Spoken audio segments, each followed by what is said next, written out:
The most dangerous men don't fall in love at first sight. They simply decide that one person has just changed the rules of their world. My name is Claire Bennett, and until that Thursday evening, I believed every expensive room looked exactly the same. Crystal chandeliers, polished marble floors, soft jazz drifting through conversations that had nothing to do with people like me. I was only there because the museum's restoration department needed someone to deliver a newly preserved 19th century painting before the charity auction began. It was supposed to take 15 minutes. Sign the paperwork, smile politely, head back to Brooklyn, and finish reheating leftover soup before midnight. Instead, I walked into the one room everyone else had been carefully watching. I noticed the silence before I noticed him. Conversation slowed without actually stopping. Waiters adjusted their posture. Security earpieces suddenly mattered. Even the city's wealthiest donors instinctively shifted aside, creating a path without being asked. I followed everyone's eyes until I found the man standing near the floor-to-ceiling windows overlooking Manhattan. Ethan Moretti didn't look like the loud billionaires featured on magazine covers. He stood perfectly still, one hand resting inside his tailored charcoal overcoat, his expression unreadable as the city lights reflected behind him. Dark hair, pale skin, steel blue eyes that seemed almost colorless beneath the soft lighting. He wasn't smiling. He wasn't speaking. Yet somehow the entire ballroom revolved around him. I didn't know his name then. To me, he was simply another powerful man surrounded by expensive suits. I lowered my eyes and continued toward the registration desk, balancing the document case against my hip while reminding myself not to stare. My sneakers squeaked faintly against the polished marble, embarrassingly loud in a room filled with designer heels. A volunteer reached for the paperwork, but before I could hand it over, every sound seemed to disappear. I felt it before I understood it. Someone was looking directly at me. Not casually, not curiously, intentionally. I glanced across the ballroom. Ethan Moretti hadn't moved. His gaze remained fixed on me with an intensity that made time stretch into something slow and unfamiliar. Around him, several men waited without speaking, as though they had learned long ago that silence was safer than guessing his thoughts. One of them leaned closer. Ethan never looked away from me. His voice was calm, almost effortless, carrying only a few feet, yet somehow everyone nearby heard it. "Bring her to me." No anger, no excitement, just quiet certainty. The volunteer beside me suddenly stopped breathing for a second. Somewhere across the ballroom, a champagne glass trembled against a silver tray. And although I had never seen Ethan Moretti before that night, something deep inside me whispered the terrifying truth. My ordinary life had just ended. I did not move. I could not.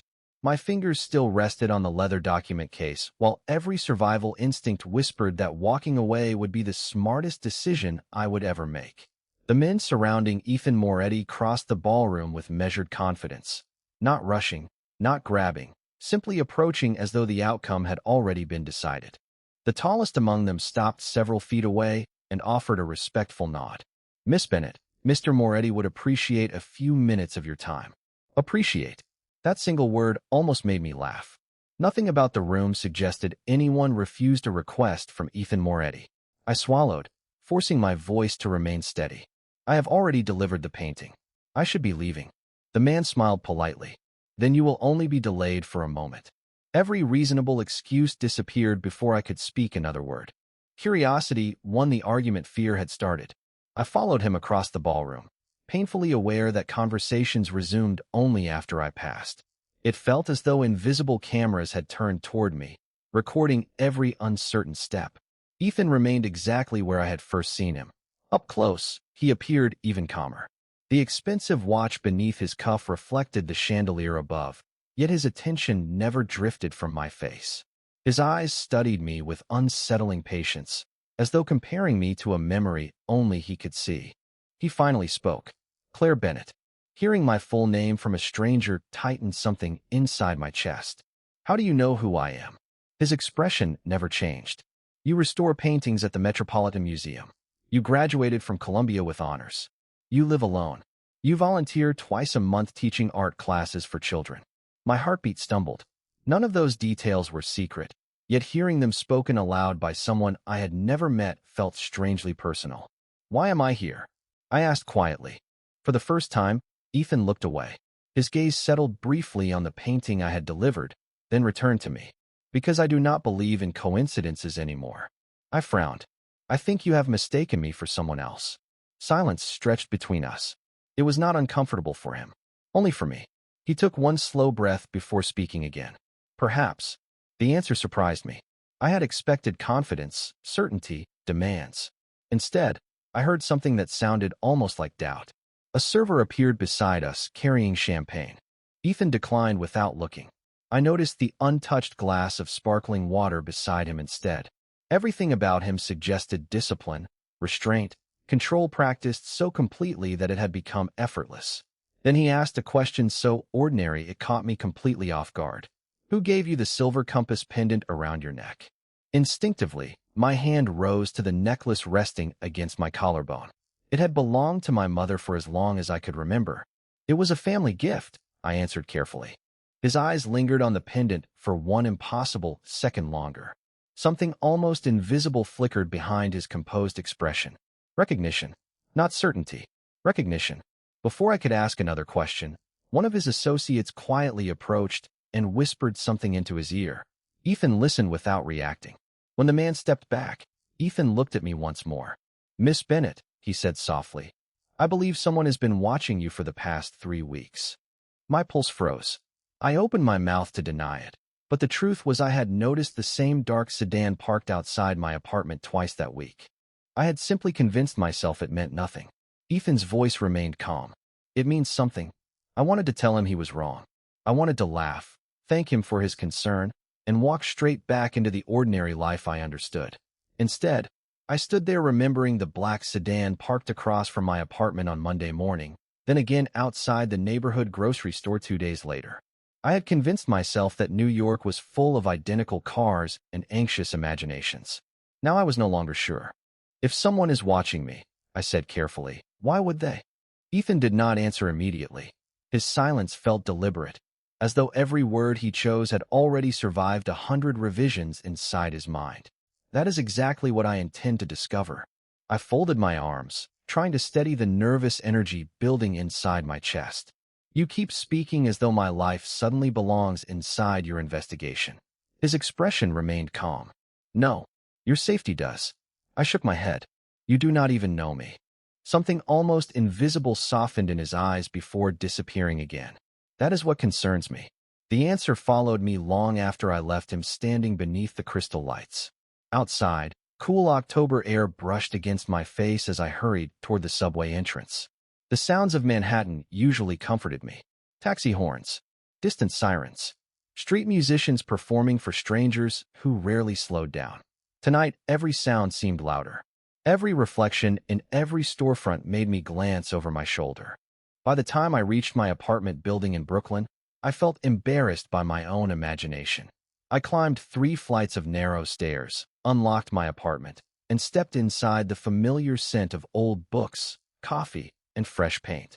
My tiny studio had never looked more welcoming. I locked the door twice, kicked off my sneakers, and tried convincing myself that powerful men with expensive suits did not spend their evenings thinking about museum restorers. The next morning proved me wrong. I arrived at the museum just before 8. The security guard at the employee entrance smiled as usual before handing me a small white envelope. Someone dropped this off about 20 minutes ago, he said. They asked that only you receive it. My stomach tightened. There was no stamp, no address, only my name written in elegant handwriting across the front. I carried it into the restoration lab before opening it. Inside rested a single admission ticket to a private gallery exhibition that had not yet been announced to the public. Beneath the ticket was one handwritten sentence. You should not walk home alone tonight. No signature, no explanation, just those 7 words. My pulse quickened as I turned the card over, hoping for another clue. There was nothing. I immediately thought of Ethan, but the handwriting did not match the signature I had seen him place on auction documents the night before. I slipped the note back into the envelope and looked through the laboratory window toward the museum courtyard. Visitors wandered peacefully beneath golden autumn trees. School children laughed while chasing pigeons across the stone path. Everything appeared completely normal. Yet near the front gate, parked across the street beneath a turning maple tree, sat the same black sedan I had seen twice before. This time, I knew I was not imagining it. I spent the rest of the morning pretending to concentrate on a cracked landscape painting from 1887 while my thoughts kept drifting toward the museum entrance. Every few minutes, I found myself looking through the tall windows, expecting the black sedan to disappear. It never did. Around noon, I finally gave in and walked downstairs for coffee. The crisp autumn air carried the scent of roasted chestnuts from a street vendor nearby, and tourists filled the sidewalks with cameras and shopping bags. Everything looked perfectly ordinary except for the dark sedan parked exactly where it had been 3 hours earlier. I memorized the license plate before walking toward the nearest police officer directing traffic. Halfway across the plaza, the sedan quietly pulled away, blending into afternoon traffic before I reached the corner. By the time I explained what I had seen, there was nothing left to point at. The officer offered a polite smile. Probably someone waiting for a passenger. I nodded because I knew how unreasonable I sounded. Even I wanted to believe that explanation. Back inside the museum, I searched the license plate through every public resource I could legally access. Nothing. The number did not exist. That realization settled over me like cold rain. Someone had gone through the trouble of hiding their identity. My phone vibrated before I could think any further. An unknown number. I hesitated before answering. Hello. Silence greeted me for 2 long seconds. Then a familiar voice. Calm. Controlled. Leave through the west entrance today. I froze. Ethan, do not use the front steps. Are you following me? Another brief silence. No. I am making sure someone else does not. Irritation finally pushed through my fear. You do not get to manage my life because we had one conversation. His voice remained remarkably steady. You are correct. The decision is still yours. Then stop calling me. Very well. I expected him to argue. Instead, the line disconnected. Somehow that bothered me even more. 5 o'clock arrived sooner than I expected. I packed my brushes, locked the restoration cabinet, and stared at the 2 employee exits. The front entrance was shorter. The west exit added nearly 10 minutes to my walk toward the subway. I almost laughed at myself. I was an educated adult letting one mysterious phone call change my routine. Determined to prove I still controlled my own decisions, I headed toward the front doors. The museum lobby buzzed with visitors preparing to leave for the evening. As I stepped outside, a delivery truck suddenly rolled across the curb lane, blocking my view of the street for only a moment. When it passed, my breath caught. The black sedan was gone. In its place stood a dark gray luxury SUV with its engine quietly idling. Before I could turn away, the passenger window lowered several inches. I recognized the driver immediately. He had stood beside Ethan at the gala. He did not wave. He did not call my name. He simply held up the white envelope I had received that morning, then slowly pointed toward the west entrance behind me before driving away without another glance. For the first time, I realized Ethan had never asked me to trust him. He had only been trying to keep me one step ahead of something I still could not see. For the next 2 days, I convinced myself that the simplest answer had to be the right one. Someone had mistaken me for somebody else. Someone powerful had become overly cautious. Someone was creating coincidences where none existed. That explanation lasted exactly 48 hours. On Saturday morning, I left my apartment carrying a canvas tote filled with watercolor supplies for the children's art class I volunteered at every other weekend.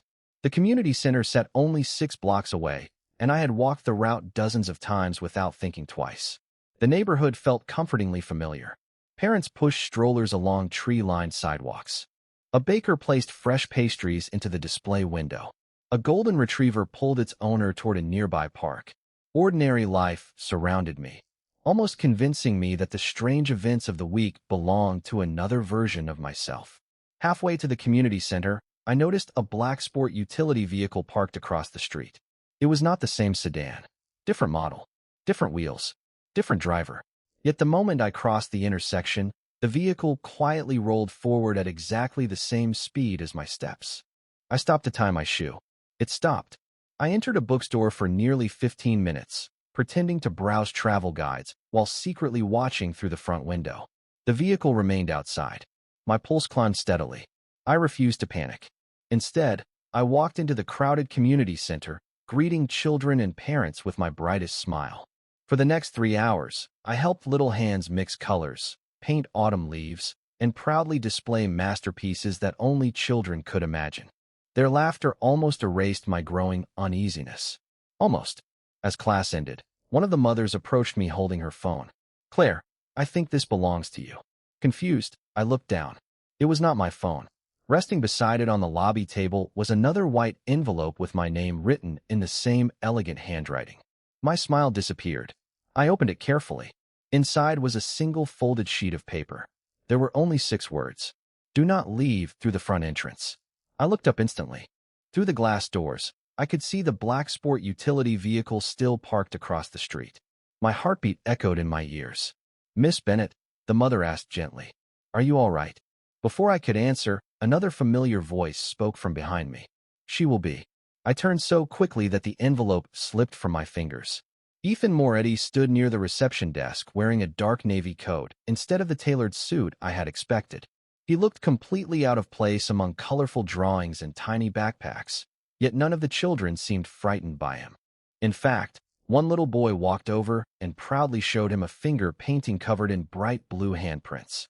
Ethan accepted it with surprising care, thanked the child with a quiet smile, and handed the picture back without a trace of impatience. Then he met my eyes.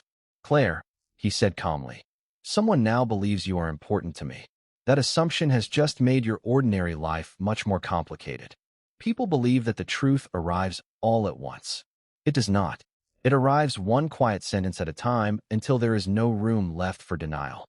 I stared at Ethan, searching his face for some sign that this was another calculated warning meant to frighten me into accepting his protection. Instead, I found something I had not expected. Regret. It was faint, almost hidden beneath years of practiced control, but it was there. "What does that mean?" I asked. Ethan waited until the last family had left the community center before answering. "The moment I spoke to you at the gala, people started asking questions." I folded my arms. "Then they should be asking questions about you, not me." "They are," he replied quietly. "Unfortunately, they are also asking why I looked at only one person in that room." I wanted to argue, but the memory of the black vehicles, the anonymous notes, and the impossible timing settled heavily inside my thoughts. None of it felt imaginary anymore. Ethan glanced toward the front windows before continuing. "For years, the people around me learned that I never formed personal attachments. That made my decisions predictable. Then they saw me interrupt an important evening because of you. You barely know me." "That is true." His answer came so quickly that it caught me off guard. "Which is why they are trying to understand what I cannot explain." I frowned. "Can you?" He looked at the silver compass pendant resting against my sweater. His expression grew distant, as though he were listening to memories only he could hear. "Not yet." The silence between us stretched comfortably for the first time. Outside, late afternoon sunlight painted long golden shadows across the sidewalk. Children laughed in the nearby playground while leaves drifted through the cool October breeze. It was almost impossible to believe that anything dangerous could exist inside such an ordinary moment. Ethan reached into the inside pocket of his coat and placed a small business card on the reception desk between us. There was no company logo, no title, only his name and a private phone number. "If anything feels unusual," he said, "call me before making another decision." I looked at the card without touching it. "You expect me to trust someone I met 3 days ago?" His eyes met mine steadily. "No, I expect you to trust your instincts." Before I could answer, his phone vibrated once. He glanced at the screen, and for the first time since I had met him, I watched every trace of calm disappear from his face. It lasted less than a second, but I saw it. Concern. Genuine concern. He slipped the phone back into his pocket and looked directly at me. "Claire, I need you to go home immediately." "Why?" He hesitated just long enough to make my heartbeat quicken. "Because someone entered your apartment 20 minutes ago, and I do not believe they were looking for your belongings. I believe they were looking for your pendant." The drive across Brooklyn felt longer than any trip I had ever taken. Rain began tapping softly against the windshield, blurring the city lights into streaks of gold and silver while silence filled the space between Ethan and me. He did not make small talk. He did not offer reassurance he could not guarantee. His hands rested steadily on the steering wheel, his eyes never leaving the road. Somehow that quiet frightened me less than empty promises would have. When we reached my apartment building, 2 unmarked security vehicles were already parked nearby. Men in dark jackets stood respectfully outside the entrance, speaking in calm voices instead of rushing through the lobby. Ethan stepped out first and opened the building door without a word. My apartment looked almost untouched. The books remained on the shelves. The framed photographs still lined the windowsill. My favorite blue coffee mug rested beside the sink exactly where I had left it that morning. At first glance, nothing seemed wrong. Then I noticed the wooden jewelry box on my dresser. It was open. I always closed it. I slowly walked toward it, my heartbeat growing louder with every step. Inside, everything remained neatly arranged except for one empty space where my mother's old handwritten recipe card usually rested. Confused, I searched the drawer beneath it until I found the card folded beside a stack of sketchbooks.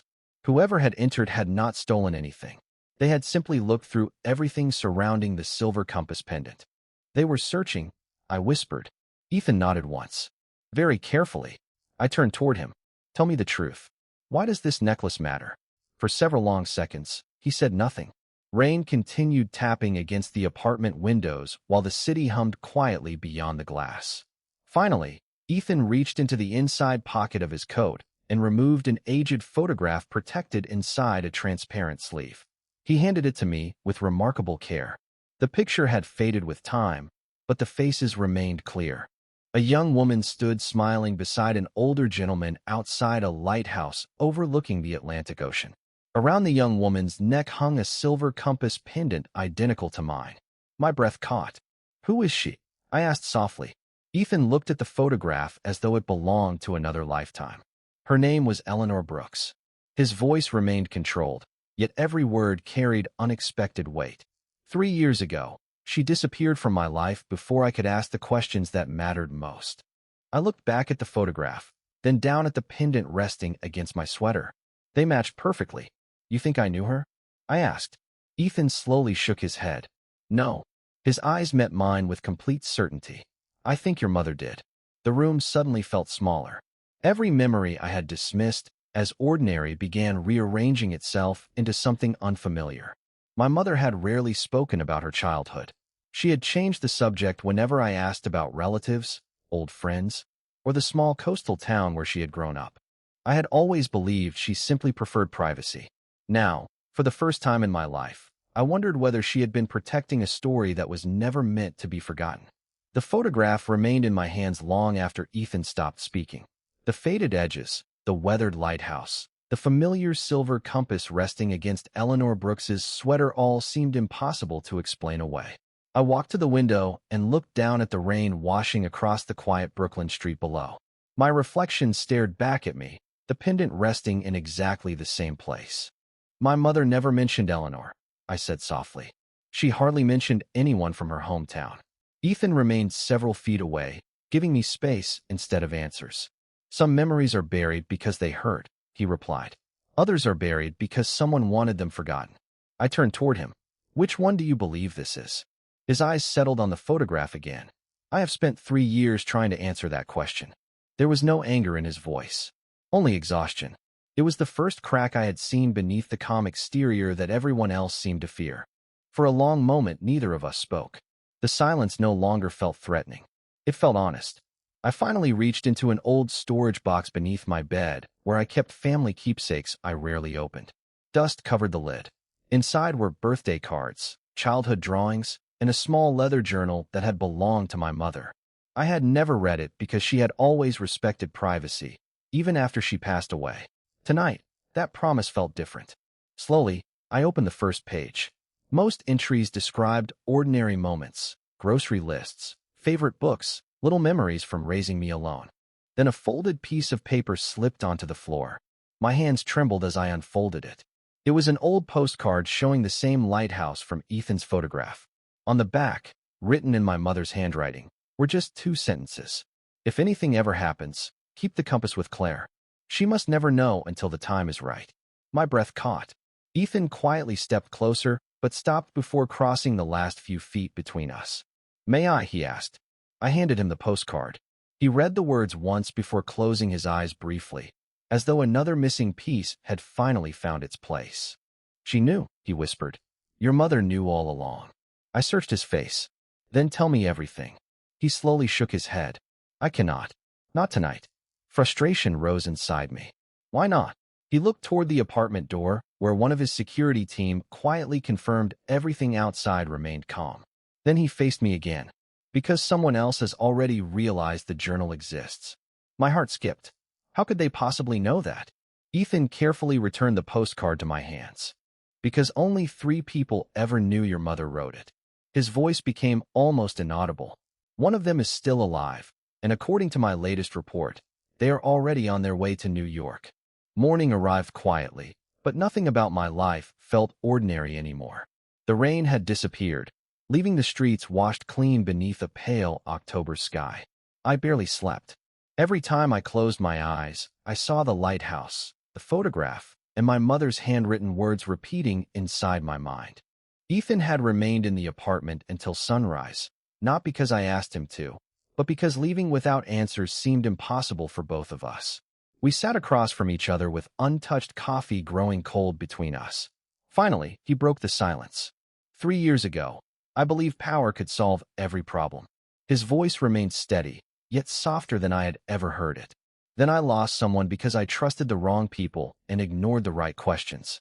Since that day, I promised myself I would never allow another life to be placed at risk because of my decisions. I looked down at the silver compass resting in my palm. Yet here I am. He slowly nodded. Yes, and that is the burden I have carried from the moment I saw you.